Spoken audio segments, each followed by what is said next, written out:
पनि दिमागमा विज्ञान प्रविधि नववर्धन भन्ने कुरा यिनीहरूको दिमागमा पस्दै नबसोस् भनेर मैले श्राप दिएको थिएँ। त्यो चाहिँ रिसको झोकमा गरेको हो। माफी चाहन्छु। यो कुरालाई सुधार्नुहोस्। मेरो श्राप म फिर्ता लिन्छु ल। यो कुरा एउटा माननीय भनेर एक्लो माननीय भनेर चाहिँ हेला नगरियोस् है। किनभने अरूले 10, 15 मिनट, 20 मिनट, 30 मिनट पाउँदाखेरि मलाई चाहिँ 5 मिनट नदियोस्। म एक्लो छैन।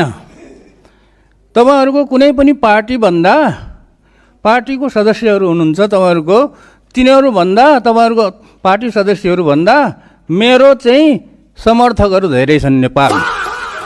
साँच्चै पत्याउनुहुन्न भने जनमत लिनुहोस्। म सौभाग्यले भनौँ अथवा दुर्भाग्यले भनौँ, अहिलेको जुन संसद बसेको छ, अहिलेको जो सरकार बनेको छ, त्यो सरकार